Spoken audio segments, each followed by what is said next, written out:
Bueno, buenos días a todos. Bienvenidos a esta jornada técnica dirigida a empresas interesadas en proyectos de energía renovable en el mercado de Filipinas. Mi nombre es Javier Domínguez y soy técnico en el Departamento de Desarrollo de Negocios de Asia. Llevo los mercados de Filipinas, China, Asia Central y Australia. En Extenda, empresa pública andaluza de promoción exterior. Quería en primer lugar excusar a la participación de nuestra directora del área, María Lara, que por problemas de agenda no puede estar conectada, y también a Paola Castro, directora o jefa del desarrollo de mercados de Asia, actualmente en la India.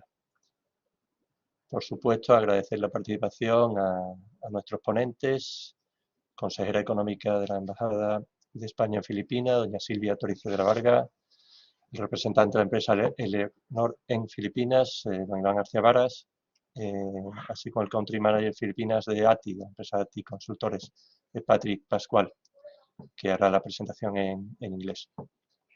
Y como maestra de ceremonia tendremos a Bárbara Price, que es la jefa de proyecto de Antena en Filipinas, la persona que es responsable del desarrollo del mercado de Filipinas junto conmigo. Quería agradecer también a todos los inscritos hoy. El objetivo de estas jornadas es presentarles las oportunidades que el desarrollo de las energías renovables está teniendo en Filipinas. Un mercado, un sector en pleno auge, como podremos ver hoy, muy motivado quizás también por la situación de las energías a nivel mundial. Se verán importantes proyectos, importantes oportunidades para las empresas andaluzas, una de del principal sector, del principal motor de España fuera del mundo. Quería agradecerles una vez más la confianza que demuestran en Extenda participando en las distintas acciones que desarrollamos.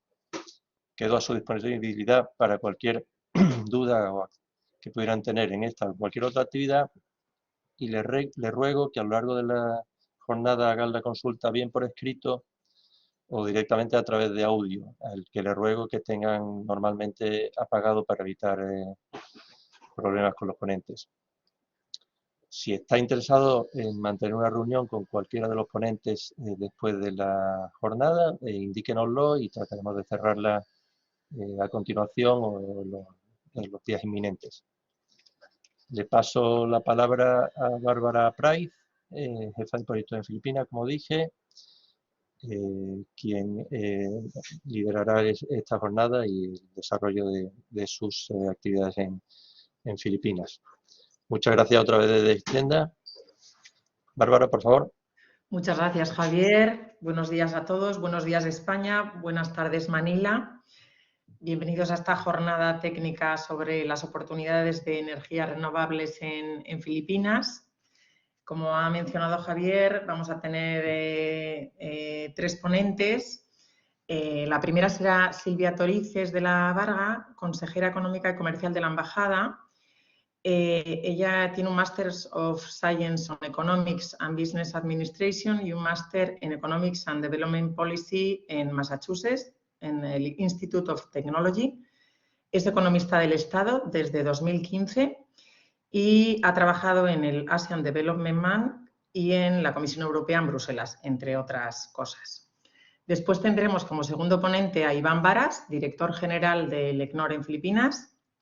Tiene también experiencia de 14 años en Saint-Gobain y ha trabajado en China, Hong Kong, Taiwán, Filipinas, Vietnam y Tailandia.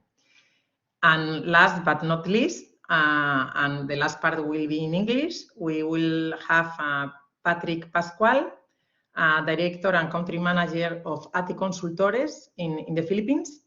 And well, he has a huge experience in some companies as Bureau Veritas, Siemens Gamesa, Atlantic, Gulf and Pacific Company. So, thank you very much. Gracias a todos por asistir y sin más, Silvia, te doy la palabra. Muchísimas gracias, Bárbara. Muchas gracias, Extenda, Javier, por la invitación para estar con vosotros hoy en esta ponencia.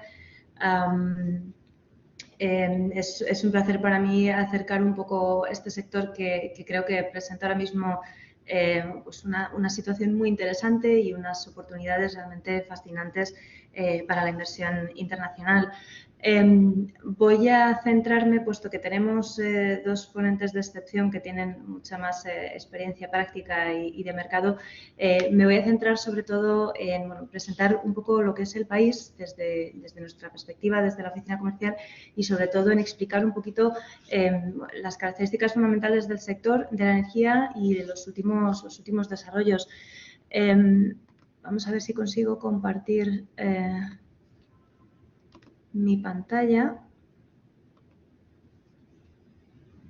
No sé si se puede ver. Ahora está, sí. Vale, Perfecto. Perfecto, muchísimas gracias. Pues, bueno, como decía, vamos a intentar ver un poquito, poner en contexto para aquellos que no están tan familiarizados con el mercado filipino, dónde nos movemos y cuál es la situación macroeconómica que influye mucho, desde luego, del país, de una manera muy breve, para centrarnos sobre todo en el sector energético en general y en las características del sector de las energías renovables, ¿no?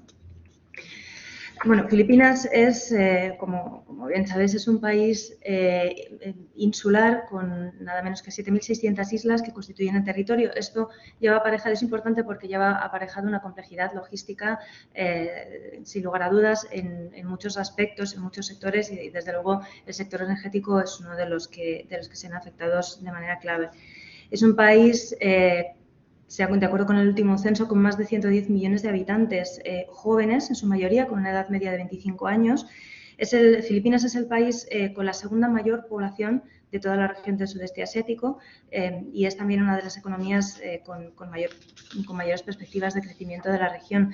Desde el punto de vista de la demanda, es un país muy dominado por el consumo privado, en torno al 70% de la contribución al crecimiento procede del consumo. También es un país con una balanza exterior muy dinámica, tanto exportaciones como importaciones, pero en el caso que más nos interesa con España, la balanza comercial es históricamente deficitaria.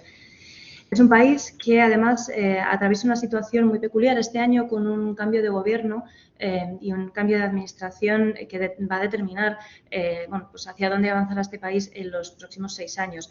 Hemos pasado de una administración controvertida a nivel internacional, la del presidente Rodrigo Duterte, a una administración que también genera ciertas suspicacias con el ticket ganador de las elecciones de mayo, que es el constituido por el presidente Ferdinand Marcos, el hijo del antiguo presidente y dictador Marcos, y en la vicepresidencia Sara Duterte, la hija del presidente anterior.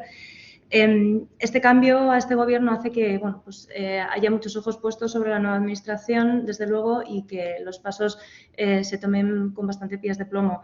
Es una administración, además, que se va a enfrentar a 3 retos fundamentales. En primer lugar, el fuerte crecimiento de la inflación, que ya se está viendo por problemas compartidos internacionalmente, por los problemas en las cadenas de suministro, por la guerra en Ucrania, la fuerte depreciación de la moneda, visto desde otra perspectiva, la fortaleza del dólar, que afecta mucho al peso filipino por la gran interacción y dependencia con respecto al dólar, y también con el reto de los altos niveles de deuda pública que se mantienen, que han alcanzado niveles récord después de la pandemia.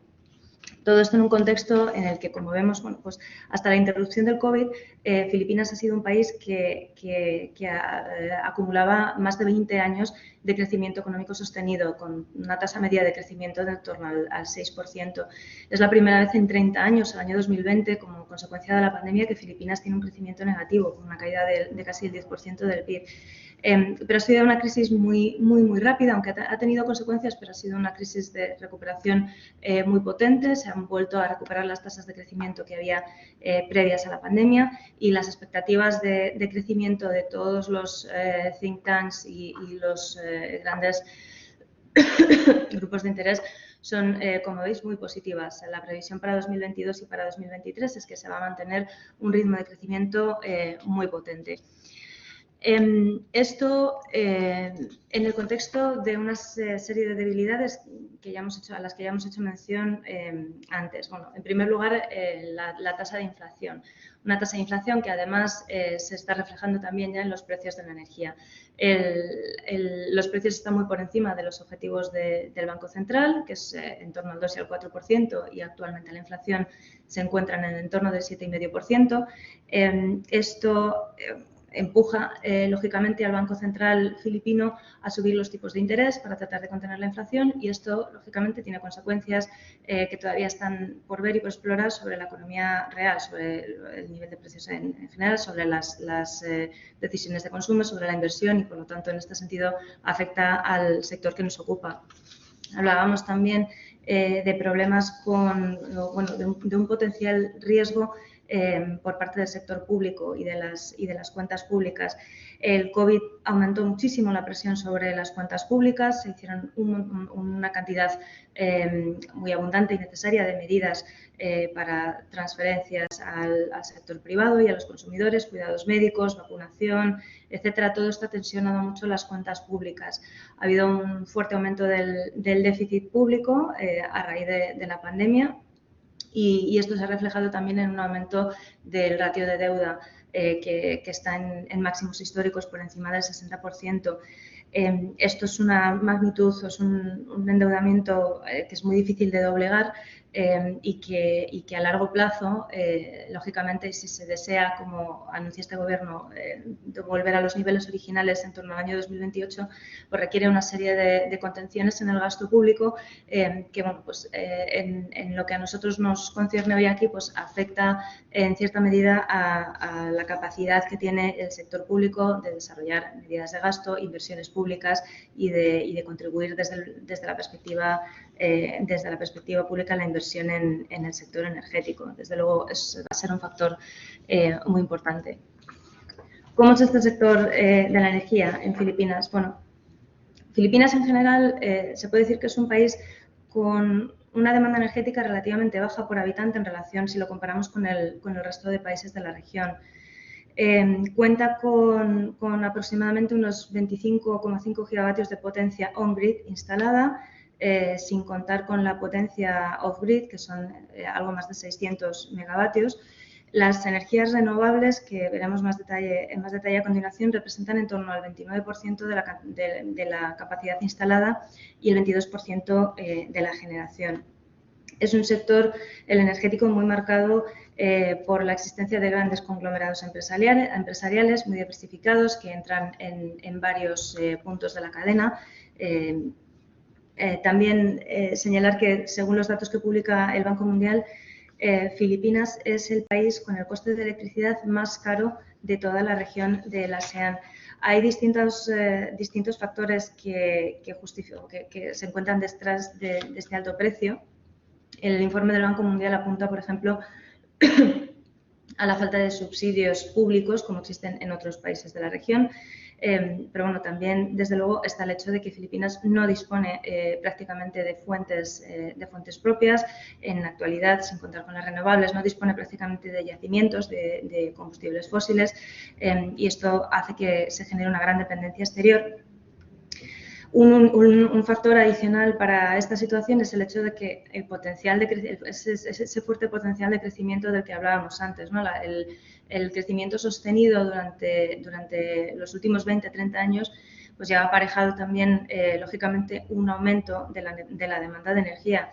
Entre el año 2003 y el año 2022 la demanda de energía ha aumentado más del 90%, pero la capacidad de generación no ha sido capaz de llevar ese mismo ritmo y en conjunto pues vemos una serie de tensiones tanto por el lado de la oferta como por el lado de la demanda, que es lo que pues empujan ese precio al alza.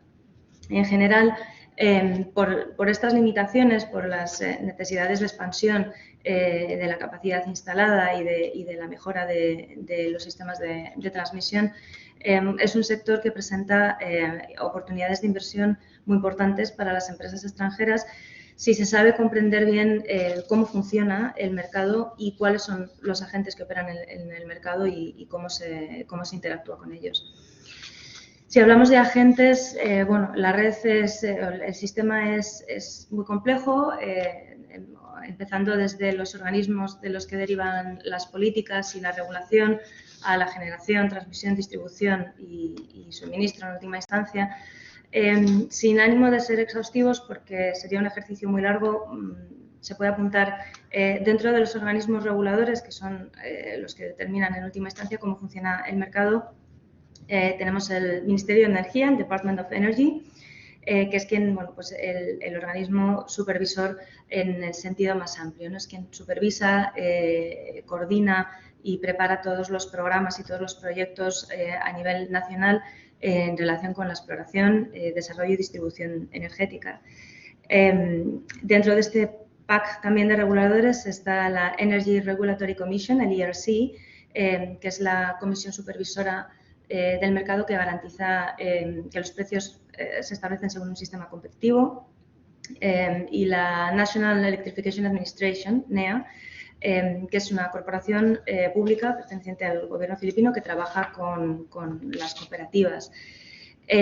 Según vamos descendiendo en la transmisión, destacaríamos por importancia el NGCP, el National Grid Corporation of the Philippines. Es una corporación privada que es la que se encarga de la operación, el mantenimiento y el desarrollo de la red eléctrica estatal. Y bueno, pues bajando más hacia abajo, hacia la distribución, podríamos destacar por su importancia Meralcos, la mayor empresa distribuidora de electricidad de la isla de Luzón, la isla donde se encuentra la capital del país, Manila. Canaliza más del 55% del volumen de venta de electricidad del país, básicamente por la elevada concentración de población en torno a la capital del país. Y luego, pues bueno, más de 150 cooperativas entre organismos de distribución, distribution utilities, que se encuentran en la parte baja de la cadena de distribución. ¿Qué papel ocupan las renovables dentro de todo el sistema energético en Filipinas? Si nos fijamos en el suministro energético del año 2021, el total de energía primaria de este año fueron casi 51 millones de toneladas equivalentes, de las cuales 22 millones son propias, un 40% más o menos, y casi 29 millones son importadas, en torno al 60%, es decir, hay una dependencia importante. Por fuentes, teniendo en cuenta tanto las propias como las importadas, el carbón es la fuente dominante, el 37%, seguida del petróleo y luego de forma muy minoritaria todas las demás. En este mix, el conjunto de las energías renovables representarían un poquito menos del 29%, el 28,3%. Si nos fijamos en esta imagen que hemos cogido del propio Ministerio de Energía y de cómo el Ministerio representa la capacidad on-grid que tiene instalada, centrándonos ya dentro de lo que son las fuentes propias, vemos efectivamente que la fuente en el grid energético actual, el papel dominante lo ocupa todavía el carbón. Tanto en capacidad instalada como en generación, sigue siendo la fuente predominante. Muy lejos, muy por detrás se encuentran otras fuentes como el petróleo, el gas natural, que son fuentes de muy baja presencia, y también las renovables, que todavía se encuentran muy por detrás. Si nos centramos en la parte de la derecha, en lo que son únicamente las renovables, por capacidad instalada, la que cuenta ahora mismo con mayor capacidad sería la hidráulica, seguida de la geotérmica, y también muy por detrás, muy minoritariamente, la solar, la biomasa y la energía eólica. En general, como ya señalaba antes, un 29% de capacidad instalada es renovable. Si nos centramos en la generación, esta cifra se reduce al 22%. En conjunto, entonces, vemos que la dependencia del carbón sigue siendo muy alta. Es un objetivo del Gobierno, de esta nueva Administración, reducir la dependencia, también reducir la dependencia exterior y diversificar el mix energético. Y en este campo, o sea, con este objetivo en mente, pues, dados dos factores. Por una parte, los compromisos climáticos que ha adquirido el país en los foros internacionales, y por otra parte, la ausencia de fuentes de recursos propios en términos de gas natural y de petróleo. Pues las energías renovables al final se convierten, pues, no solamente en la opción más sostenible y más eficiente, sino también, bueno, pues en la solución más obvia y más razonable para un país que carece de otras dotaciones de otras fuentes energéticas y en cambio pues tiene una buena predisposición y dotación para lo que son energías renovables. Este propósito de avanzar en un mix energético que se apoye más en las renovables se plasma en el Plan Energético de Filipinas 2020-2040.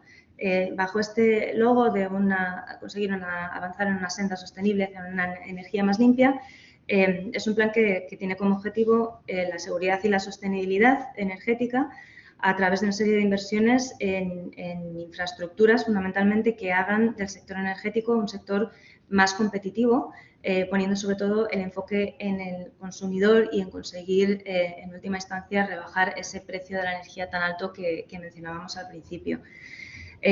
Todo ello a través de una serie de metas marcadas en objetivos en términos de alianzas estratégicas internacionales para una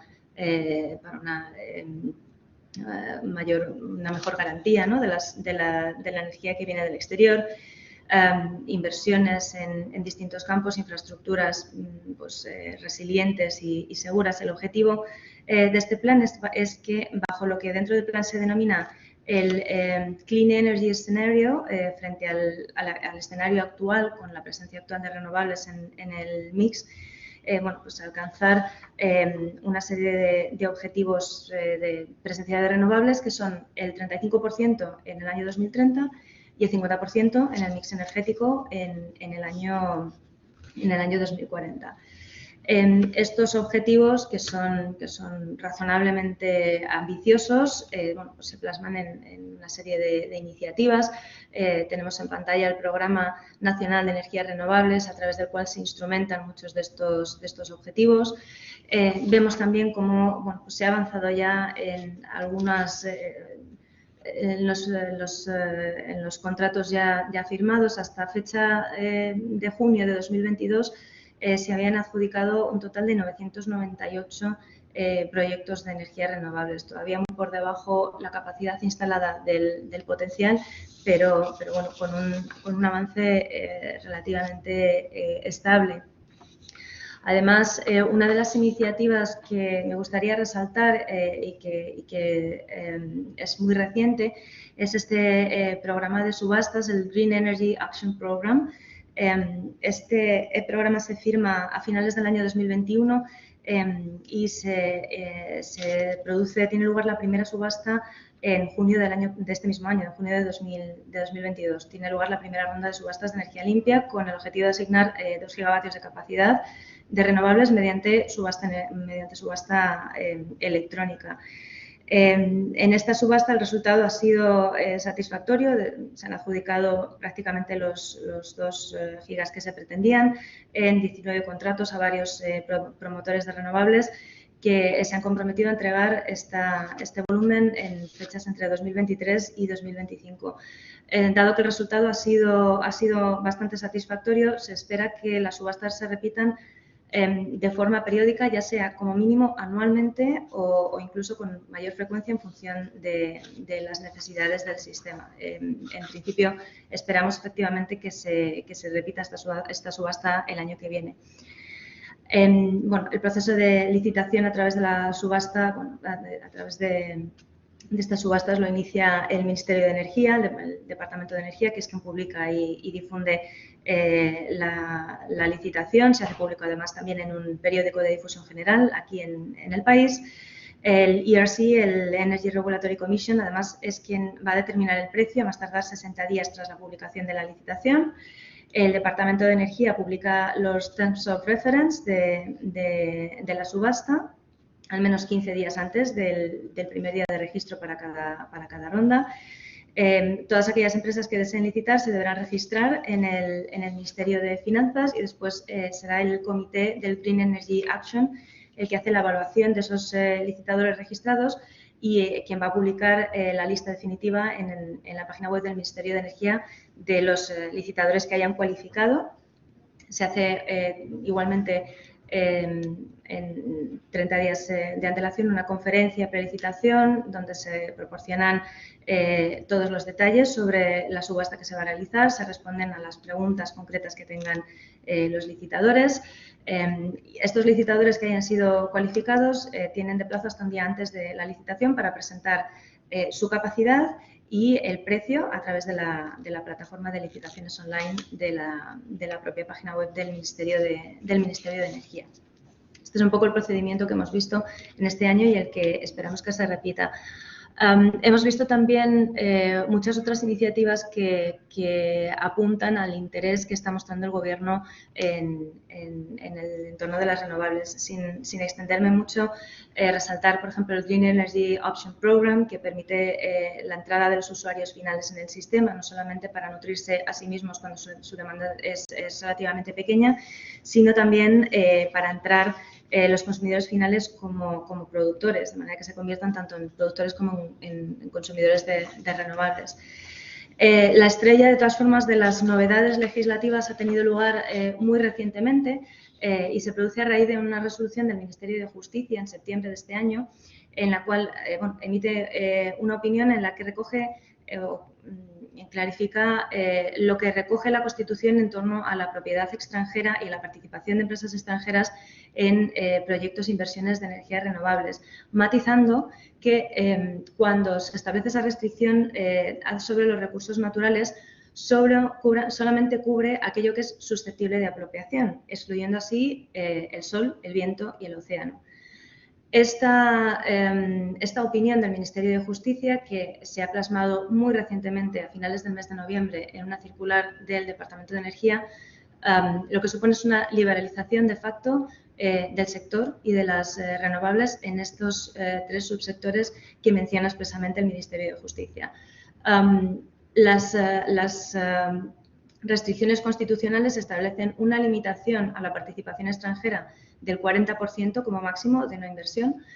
Pues bien, todos aquellos proyectos que caen bajo el paraguas de esta opinión del Ministerio de Justicia, desarrollada por el Ministerio de Energía, quedan liberadas de esa limitación al 40% y quedan dentro de la posibilidad de inversión extranjera al 100% en el sector.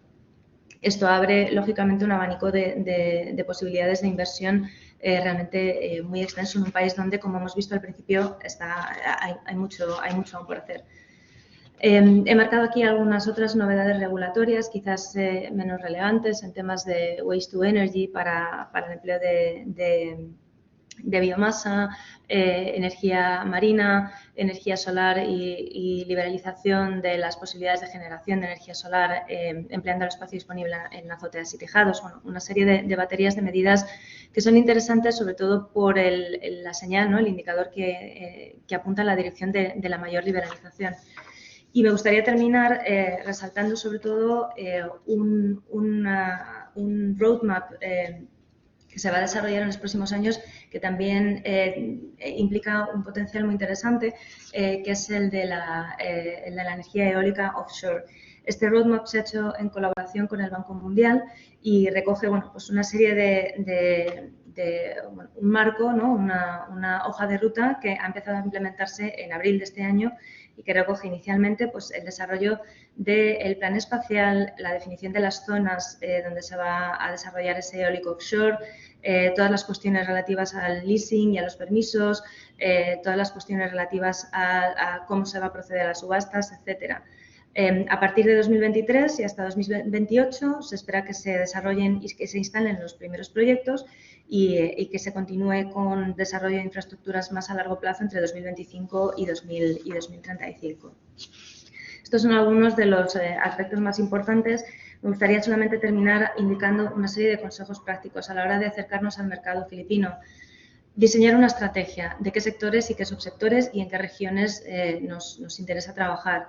Conocer bien el país, la normativa, los agentes que intervienen, los procesos, conocerse bien toda la gestión administrativa, cómo funcionan las subastas, dedicar recursos y tiempo a todo esto porque es importante para no cometer errores que podríamos haber evitado y que nos pueden dejar fuera.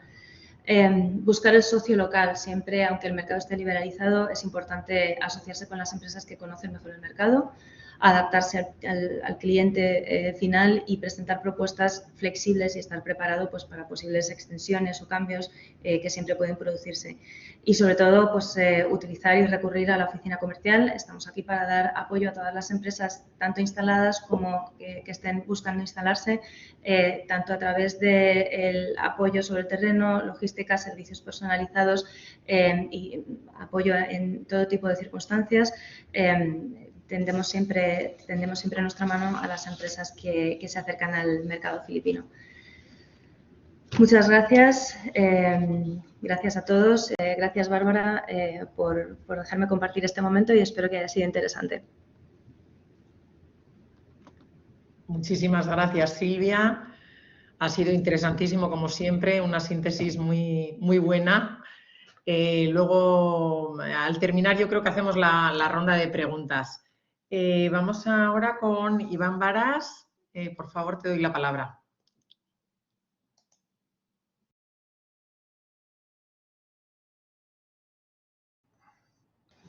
Buenos días, ¿se me oye? Perfectamente, sí. Buenos días. Bueno, pues encantado de saludaros a todos. Como bien dice Bárbara, pues bueno, el ECNOR aterriza aquí hace escasamente unos meses. Realmente es un país lleno de oportunidades, como bien ha comentado Silvia. Tengo 3 diapositivas muy cortitas que creo que para ayudarme con el hilo conductor, si queréis... A ver, para presentar aquí, esto es... Javier, perdona, o me tienes que dar paso tú... No, abajo a la derecha debes tener un botón con una X morada. Vale. Si se te abren varias, el tercero, que es como una flechita a la derecha. Compartir exacto, contenido, ¿no? Ahí o compartes archivo, o cámara, o pantalla, o lo que sea, lo que prefieras. Vale, perfecto, ya lo tengo. Bueno, pues a ver, esto, compartir.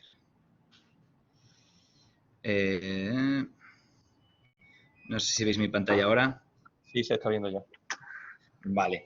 Bueno, creo que casi todo el mundo conocerá bien el ECNOR, pero bueno, por dar así en un vistazo a algunas cifras, el año que viene cumplimos 65 años.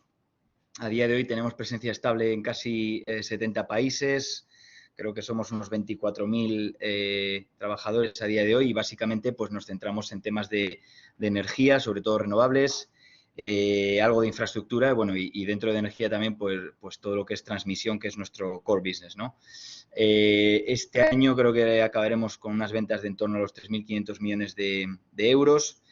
La deuda seguirá siendo muy baja y, bueno, pues siempre desde ya hace décadas tenemos una gran presencia a nivel internacional y bueno, y en general pues somos una empresa bastante bancable y con buena salud financiera y básicamente tenemos 3 patas, ¿no? El ECNOR Servicios y Proyectos, que sería todo lo que engloba la parte de EPC, Celeo para tema de concesiones y Enerfin como promotor de eólico.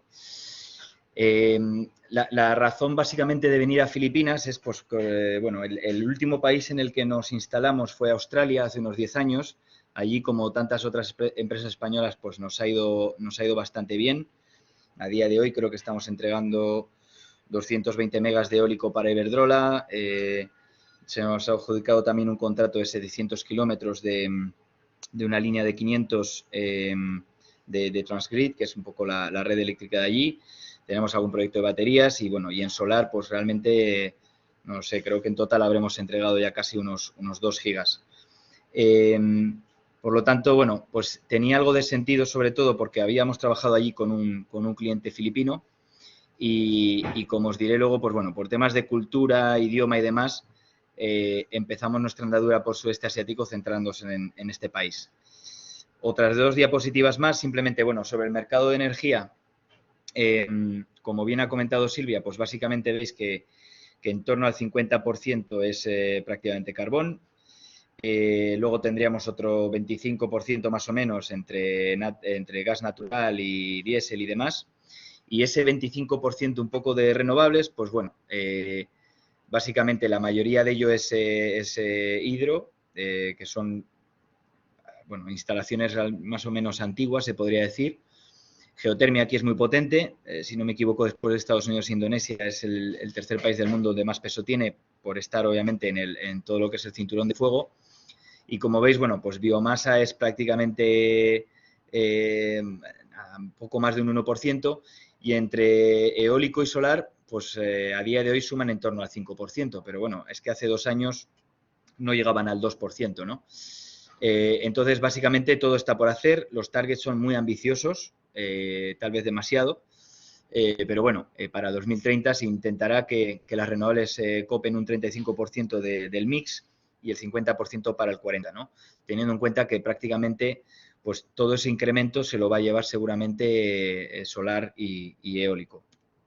En cuanto a los principales players, pues bueno, esto sí que es interesante más que nada por el tema de que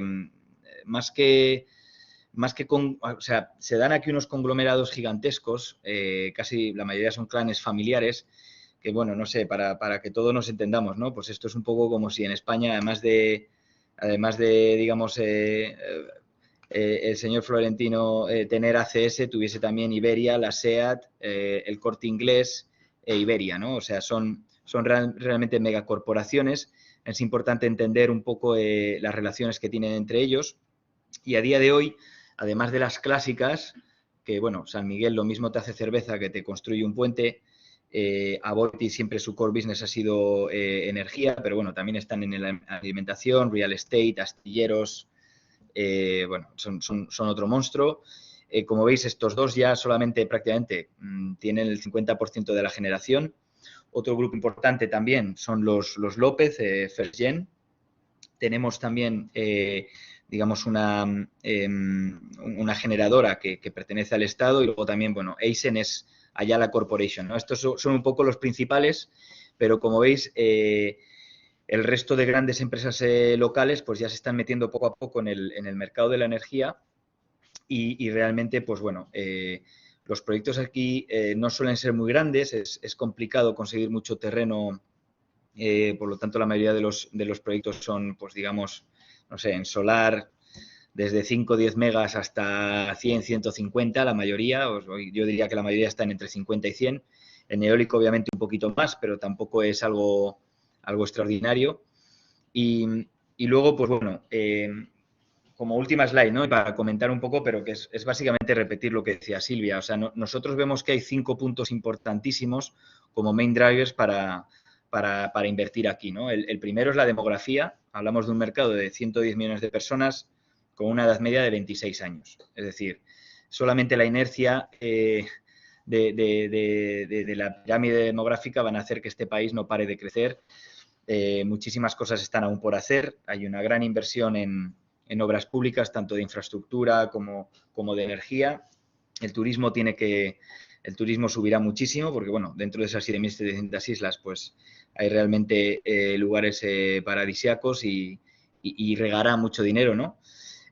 Por otra parte, el crecimiento, pues de ahí viene ese crecimiento. Estamos hablando de que en los últimos años, así a grosso modo, es un país que ha crecido al 5% anual, más o menos, 5 o 6%, y es lo que se espera en los próximos años. De hecho, creo que el Fondo Monetario confirmó esas cifras de 6 y pico para los próximos 3 o 4 años. Como os decía, el punto 3, la cultura, ¿no? Al fin y al cabo, pues bueno, estuvimos aquí más de 3 siglos. Es una cultura muy, muy latina dentro del sudeste asiático. También se nota muchísimo el influjo de los americanos.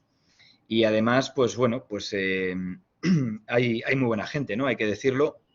Se trabaja a gusto, si bien es verdad que obviamente tiene unos estándares que tal vez no sean los occidentales o digamos no se trabaje al mismo ritmo, ¿no?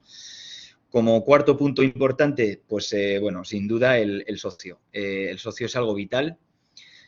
Una vez que se conoce el mercado y ya se empieza a entender cómo funciona, es de vital importancia buscar a un socio que tenga interés, con quien se pueda trabajar en el largo plazo, que se compenetre, porque al fin y al cabo, pues bueno, tú te vas a aprovechar, digamos, de su network y del hecho de que estén aquí, conozcan cómo moverse aquí, pero ellos van a aprender de ti, ¿no? Porque realmente hay bastante, en general, hay bastante falta de know-how.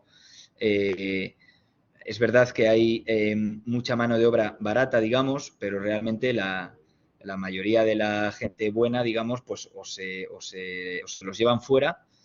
Para que os hagáis una idea, hay unos 10 millones de lo que llaman el OFW, que son los filipinos que trabajan fuera del país, cuyas remesas pesan un 10% del PIB. Entonces, con unos salarios realmente más o menos bastante bajos, pues es normal que muchos emigren a Middle East, a Estados Unidos, Europa o Australia, ¿no? Y por último, pongo ahí lo del tiempo, porque bueno, aquí realmente la sensación de urgencia y los plannings, pues es algo bastante paradójico en el sentido de que muchas veces, pues bueno, hay que adaptarse, hay que tener realmente muchísima paciencia, en el sentido de que, bueno, aquí el tiempo no se mide en distancia, se mide en horas, tanto para moverse como para mover los proyectos, ¿no? En cualquier caso, bueno, nosotros no tenemos ninguna duda de que es un mercado interesante. Hemos tanteado también otras zonas del sudeste asiático, pero bueno, por lo que os decía, por temas de cultura, de muchas de estos grandes conglomerados tienen ascendencia española, entonces, bueno, facilita siempre un poco más el entendimiento y luego, por supuesto, el idioma, ¿no? Hace poco, por ejemplo, estábamos mirando un tender en Vietnam y el cliente no aceptaba tener los documentos en otro idioma que no fuese vietnamita. Entonces, pues bueno, pues por esa simple razón, pues obviamente no podíamos seguir adelante. Por nuestra parte, decir que obviamente de toda esta avalancha de proyectos, tanto por desarrolladores locales como internacionales que llegarán, parece ser que van en serio con esto de... Siempre ha sido bastante proteccionista, pero parece ser que van en serio con el tema de aumentar el equity hasta el 100% en solar y en eólico.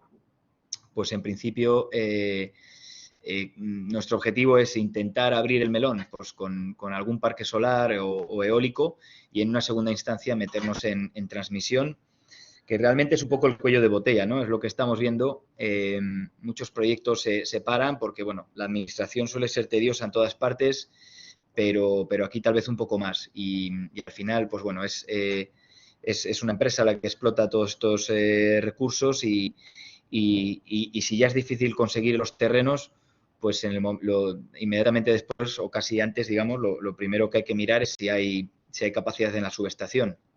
Entonces, bueno, hay planes de inversión muy ambiciosos, pero lleva muchísimo tiempo. Entonces, nada, yo realmente quiero animaros a que vengáis por aquí y podamos colaborar juntos, pero sí que es verdad que bueno, que tanto el socio como mentalizarse de que va a llevar tiempo y se necesita colaboradores locales es algo crítico, ¿no? y vital aquí. Por mi parte, sería todo, casi prefiero tener más tiempo para que la gente luego podamos interactuar o intercambiar preguntas. Muy bien, muchísimas gracias, Iván, por tus aportaciones. Creo que nos han servido de mucho. Ahora vamos con Patrick Pascual. He's the Country Manager and Director of ATI Consultores. Thank you very much, Patrick.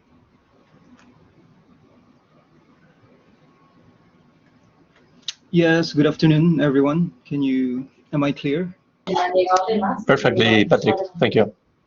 Thanks. So, yeah, I'm Patrick Pascual from ATI Consultores. I'm more technical than commercial, so pardon me if I inclined a bit. I was invited by Barbara actually to share direct experiences, I think more on the contractor side, on development and construction of projects here in the Philippines. So just to have a background of our company, so we are a Spanish engineering and consultancy firm, which was formed around '99 and has been collaborating for the projects here in the Philippines since 2009. So mainly we're involved with renewable projects and our core expertise is wind. So the first batch of wind projects that we did were, I think, the second wave of feed-in tariff. It was 2013 and 14, around those years. And now, at least, I think we are around 65 or 70% of the installed wind projects site-wise, because it's like 8 wind farms here, and we were at some point collaborated on somehow on 6 of them. Either we did the designer, or during construction, we are the owner's engineer. So what we did is we are side by side with the client to develop the projects from early stages up to construction. Most of the projects that I'm mentioning, we are on and are the ones who did the annual energy production and the definition of initial pre-engineering design to be able to have an idea on the capex and opex and the overall feasibility of the project. So, but I mean, from our part as an engineering and consultancy firm, we need to be there from the beginning. This increases our chance to be the DED or at least the owner's engineer during the construction. So also here in the Philippines, what we did was what we did to be able to put the expertise is that we optimized the conventional solid foundation of the wind turbines that were used in the first batch in the Bangi part and the Kapawan on Ilocos. They are the solid foundations, and now we optimize it on a RIB foundation scheme to be able to compete to the prices, because as you know, here in the Philippines, the prices of cement and rebars are very high. So with this RIB design, hold on, how to share.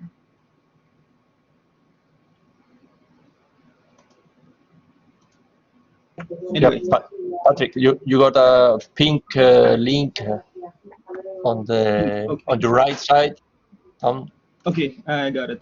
Share. Okay, and then the third link is again to share. I got it. If you wanna share your screen, would be the second. If you wanna share the file, it will be the fourth. I just want to show the RIB foundation design and some of the projects we have done here. So I think you can see now my screen.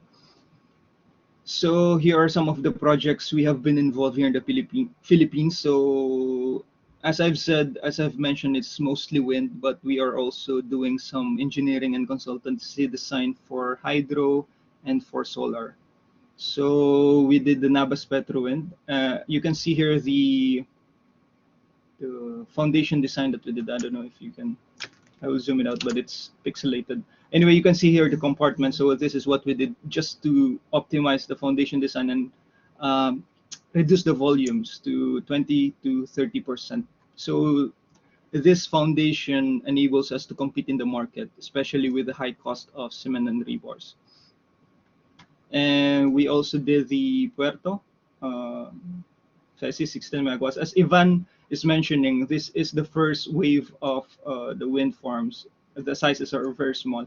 But now the second wave after 8 years, so it's after 8 years, we are into the 160 range per site. So we have this San Lorenzo 54, Pililla 54 megawatts. Now this one is the only ongoing wind farm in construction in the Philippines. It's the 160 megawatt of ASEN in the north, and then the Caparis-Pisan 70 megawatts. So, and then these are the projects in the pipeline. I think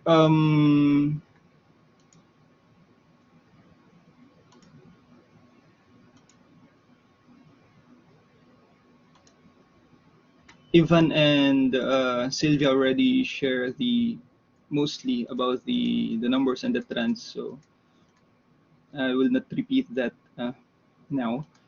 I'll just focus on what are the challenges here in the Philippines that we experience. So for the wind farms, due to the wind conditions, most of the locations needs to be elevated. So meaning on the top of the mountains.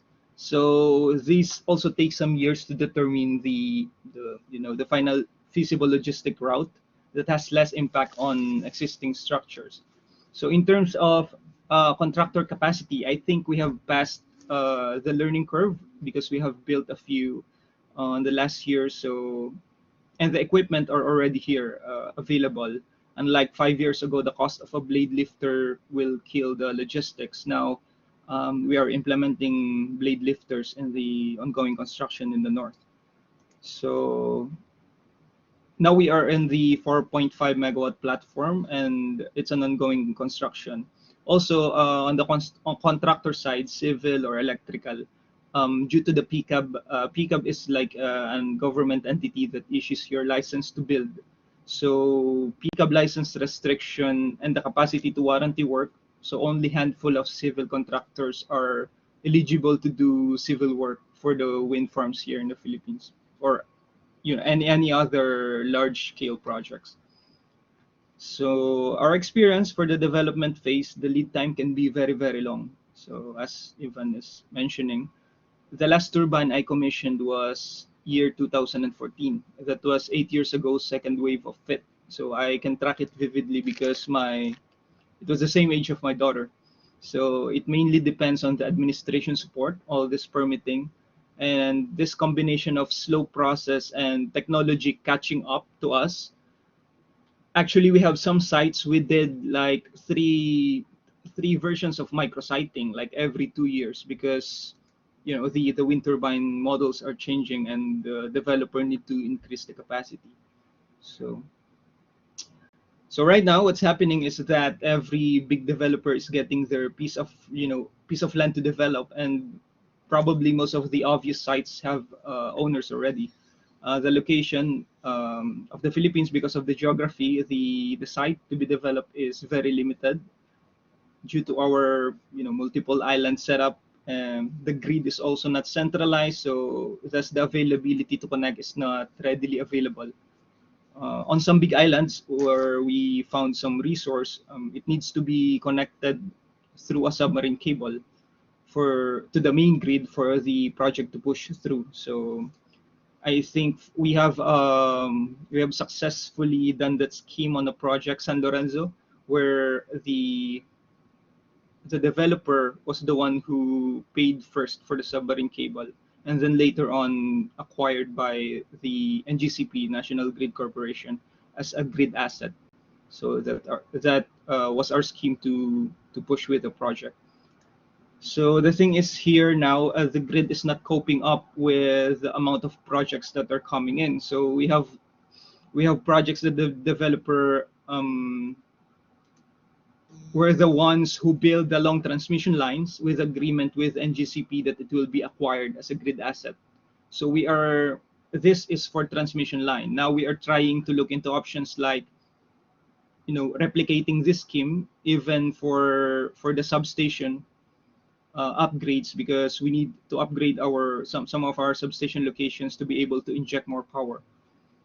So this is also the wall for offshore wind farms that the DOE have granted several service contracts already. So the capacity needed to make the projects of this scale is very massive, and the grid is not ready to absorb unless someone build the infrastructure. And obviously the grid operator itself here in the Philippines, NGCP, is not coping up. So for solar, I'm speaking for the wind, because of as I've said, these are the core business of ATI Consultores here.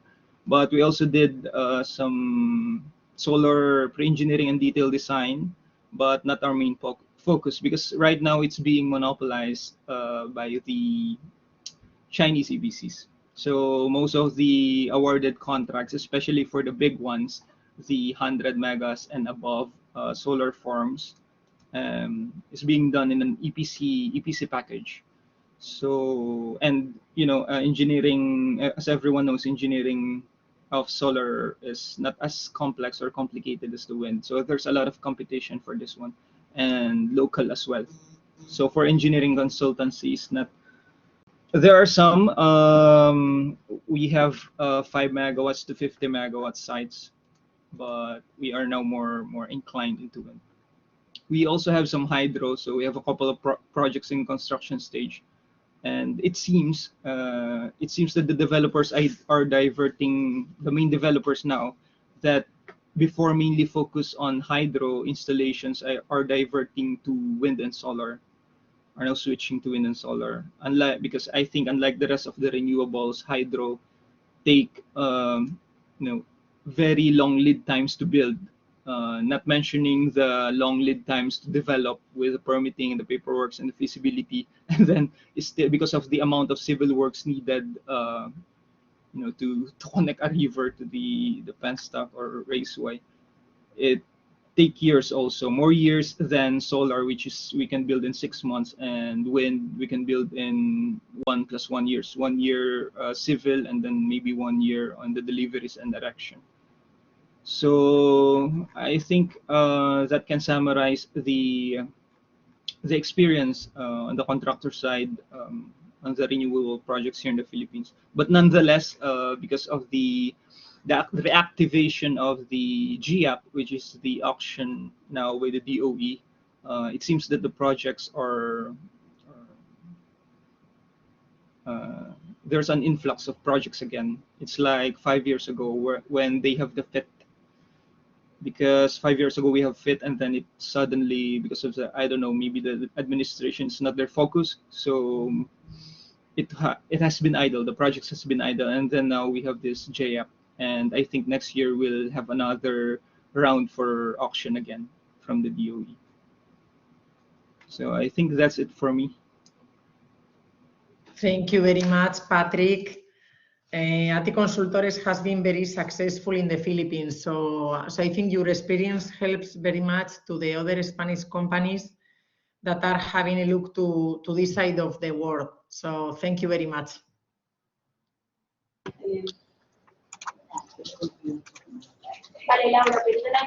Bueno, pues no sé si alguna de las empresas tiene alguna cuestión a presentar a los ponentes.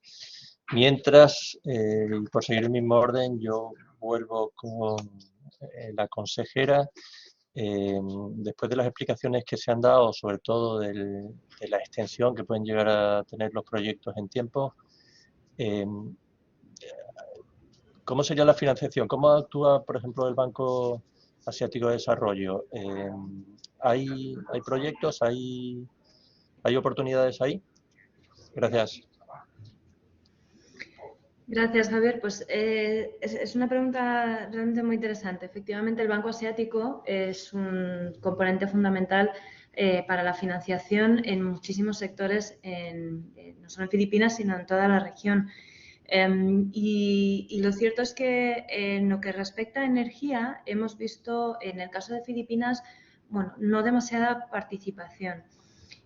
Yo creo que esto se ha debido fundamentalmente a una razón muy de peso, y es que, bueno, en la política energética del Banco Asiático databa del año 2009. Entonces, era una política que estaba un poco anticuada y que no recogía, no abordaba temas como la descarbonización y el impulso a las renovables. Era una política todavía muy vaga en términos de decantarse claramente por unas formas de energía, digamos, más sostenibles. Entonces, yo creo que el banco era muy consciente de esta limitación y la cartera en energía ha estado un poquito más contenida precisamente con el objetivo de no caer en la financiación de proyectos que ya no encajaban con los compromisos que tiene el banco, con la COP26, la COP27, etcétera. Entonces, se ha mantenido, no ha habido demasiada inversión. Esto ha cambiado muy recientemente. El año pasado se revisó la política energética y ya se han introducido más claramente los compromisos del banco, energías renovables, y tiene un enfoque mucho más hacia renovables. De hecho, pues o sea, la cartera de energía, o sea, para que nos hagamos una idea, la cartera de energía que tiene el banco 2022-2024 son unos 12.000 millones de dólares. De esos 12.000 millones, 4.000 están enfocados a renovables. Al final, la mayor parte de la financiación está enfocada más bien a distribución y transmisión, no a generación, pero entonces, dentro de lo que es renovables, pues hablamos de 4.000 millones sobre 12.000, que no está nada mal, es una tercera parte. Y sobre todo hidráulica, solar, eólica son las que se llevan prácticamente toda la financiación. En Filipinas es verdad que la cartera del banco en energía no es la más importante. Yo creo que es como un 5% del total de la cartera. El banco se está centrando mucho más en otras regiones que a lo mejor están en unos pasos más atrás, sobre todo en los mecanismos de distribución y de transmisión, que es toda la parte de South Asia, o sea, India, Bangladesh, Pakistán, Nepal, son los países donde más trabaja el banco en la financiación.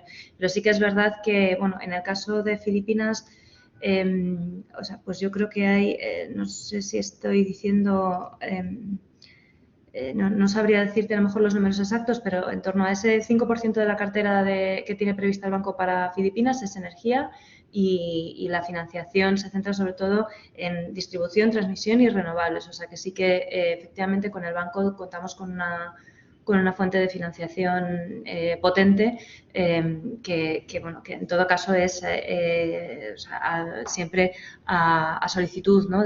por parte del Ministerio de Energía, que es quien negocia, ¿no? esa cartera con el banco. Muchas gracias, Silvia. Muy interesante. Cualquiera de Iván o Patrick, anything you wanted to add? Just open your micro and talk. Si no, quería preguntarle a Iván ahora. Sí. Bueno, sobre el Banco Asiático, por nuestra parte, que se me ha olvidado decir antes, nosotros realmente, bueno, nos centramos más en el sector privado en una primera fase, ¿no? No es que tengamos una falta de confianza en la administración pública, pero bueno, son países cuyos estándares pues están un poco lejanos de lo que estamos acostumbrados y realmente hasta intentamos poner la primera piedra con el sector privado, pero bueno, en un futuro no nos importaría trabajar con la administración, ¿no? Pero es verdad que más centrados en energías, todos los proyectos renovables, casi todos están tirando de ellos el sector privado, ya sean locales o internacionales. En la parte de transmisión obviamente nos interesa, pero bueno, sabemos que nos llevará tiempo. Entonces, en principio, posiblemente el año que viene estudiemos alguna oportunidad con el ADB, pero a día de hoy nos centramos más en el sector privado. Gracias, Iván. Y quería preguntarte también, porque nosotros vemos que el sector desde aquí en España mira principalmente a Sudamérica, quizás al norte de África un poco. ¿Qué ventajas, qué diferencias puede haber el mercado asiático con esos, si me permites? Bueno, a ver, en primer lugar, pues como hemos dicho, ¿no? Yo creo que la inercia del crecimiento de esta zona en general yo creo que va a ser la zona que más va a crecer en las próximas 2 décadas, casi seguro. En paralelo, creo que a nivel de seguridad, pues también para los trabajadores, ¿no? Son zonas bastante tranquilas. Sé que, bueno, yo llegué aquí cuando empezó Duterte hace 6 años, pero tenía amigos que me preguntaban, joder, pero ¿dónde te has metido, no? Que están ahí pegando tiros. Luego es verdad que vivir aquí es súper seguro. Entonces eso es algo que para nuestros trabajadores y compañeros, pues estamos en países y zonas bastante delicadas o calientes y bueno, pues aquí realmente tiene mucha seguridad.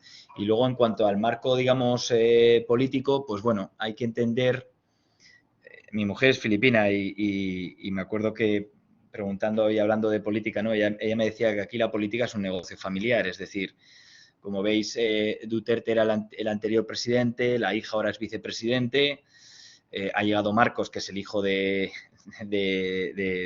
bueno, pues BBM, ¿no? Todos tienen nickname aquí.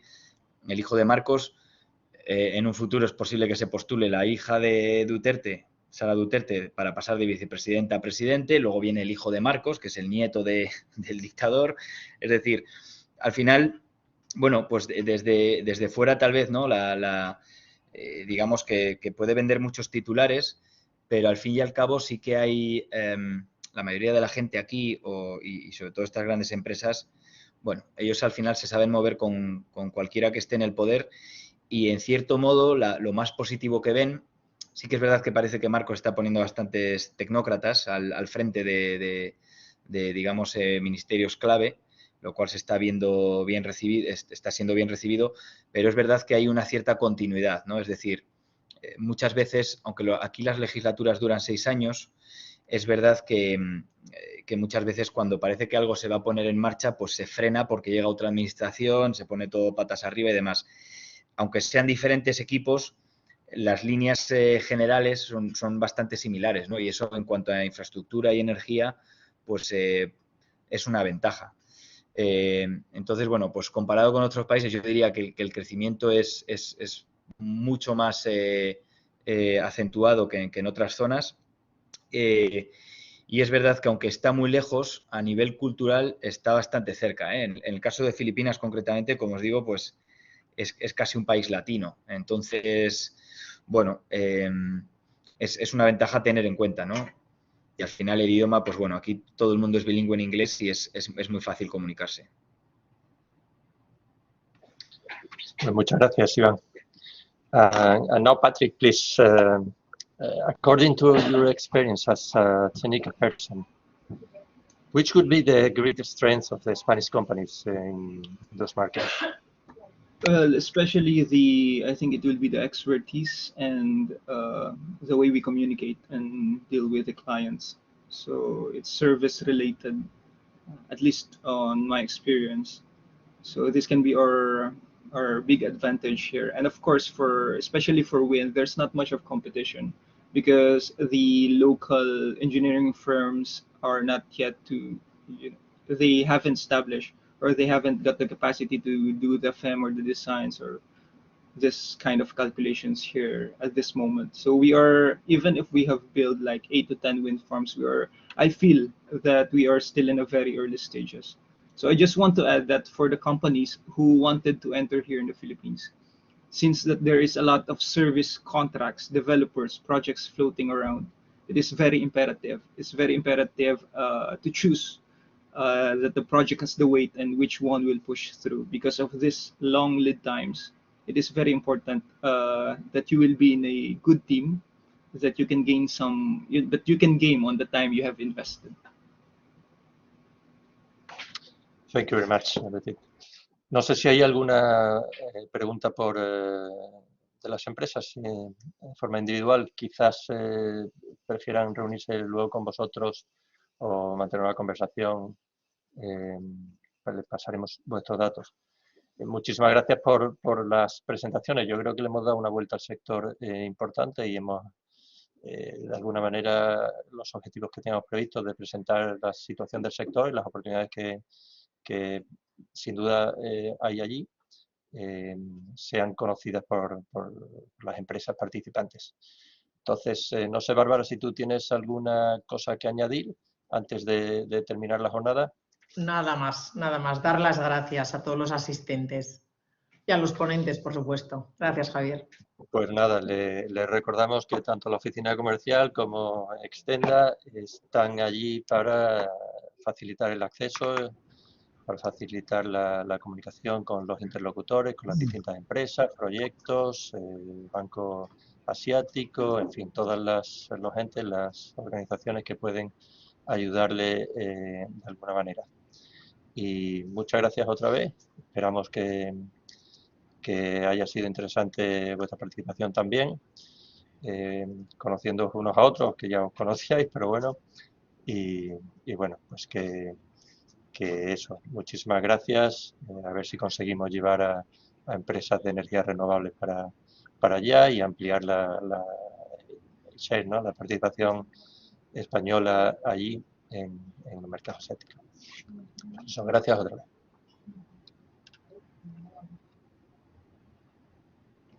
Saludo. Adiós. Gracias.